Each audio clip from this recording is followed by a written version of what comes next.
Қайырлы күн, номер 641 есепке келдік. 641 есепте бізде не дейді? Өрнектегі А айнымалысының қабылдайтын мәндерін жаз дейді. Яғни А-ның орнына қандай сандарды қоя аламыз дейді. Біз көріп отырмыз, келесі келген санды қоя аламыз, иә? Бірақ бір санды қоя алмаймыз. Яғни, дәл осы жерде А, яғни біз санды нөлге бөле алмаймыз. Сонда А тең болмау керек нөлге. Нөлдің квадраты бәрібір нөл ғой, сол себепті А нөлге тең болмау керек. Сонда нөлден басқа бүткіл әлемдегі барлық санды қоя аламыз ғой.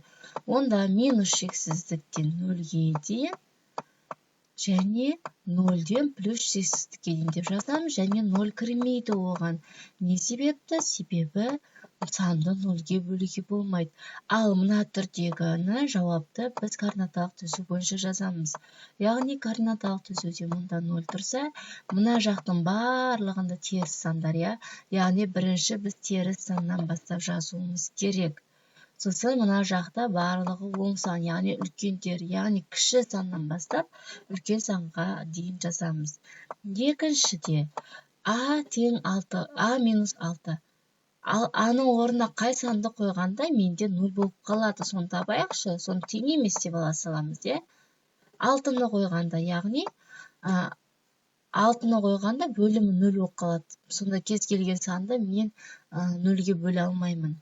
Демек жауабы минус шексіздіктен 6-ға дейін, 6 кірмейді, сол үшін біз жай жақша қойып жатырмыз. 6-ға дейін және 6-дан плюс шексіздікке дейін. Кіші саннан, яғни теріс таңбалы саннан бастаймыз. Келесі үшінші бізде қабылдайтындарына бар. Астында қабылдамайтындар 0-ді қабылдауға болмайды, 6-ны қабылдауға болмайды. Келесі мына жерде квадрат. Онда бізде квадрат болса, кез келген квадраттан бізде оң сан шығады. Яғни бұл жерде минус 1 болуы мүмкін, және плюс 1 болуы мүмкін. Өйткені квадрат болған кезде одан оң сан немесе теріс сан болса да бәрібір одан оң сан шығады. Демек, бірінші теріс саннан бастаймыз, кішісінен минус шексіздіктен біз жаңа минус 1 деп жаздық, минус 1-ге дейін.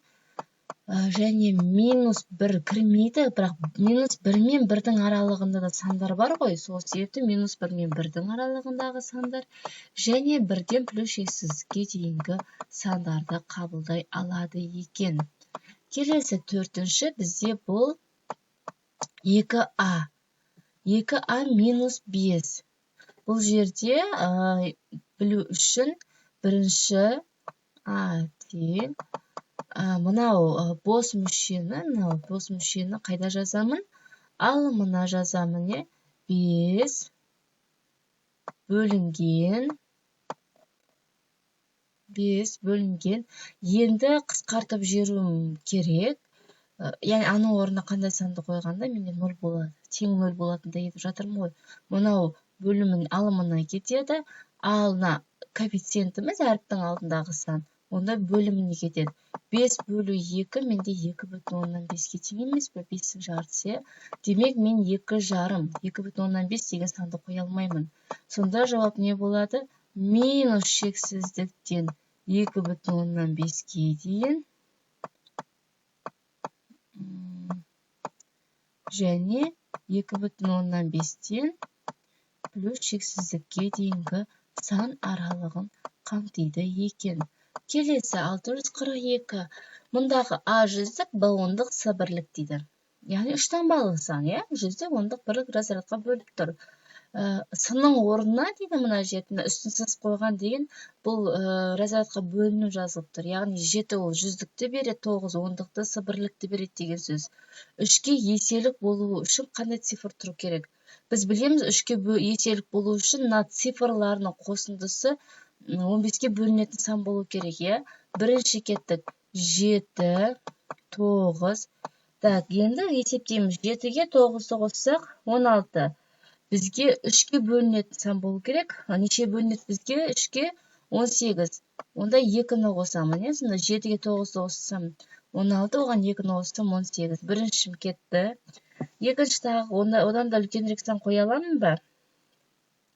16, 17 бөлінбейді, 18 бөлім жаздық, 19 бөлінбейді, 20, 21 бөлінеді. Демек, нешені қоямын?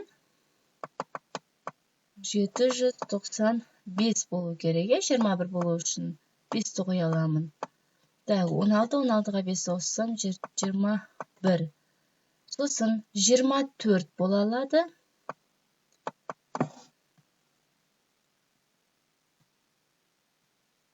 24 болу үшін 7, 9, 7-ге 9, 16, 24 болу үшін нешені қоямын? 8-ді қоямын, е? Келесі 24, 28. 28 болу үшін мен қоя аламын ба? Қоя алмаймын, уже ол 4 таңбалы санға кетіп қалады, е? Так, келесі екінші бізде 5b6. Яғни 9-ға еселік. 9-ға еселікті дәл солай цифрларын қосындысын білеміз. Так, 5 және 6. 11 болады, е? 5-ке 6-ны қосқанда 11 болады. Бізге 18 керек, яғни 7-ні қоя аламын. 9, 3-ім 27. 27-ні қоя аламын ба? 27 болу үшін мен 16 деген сан болу керек. 4 таңбалы сан болып кетеді. Сонда жауабы осымен қалады.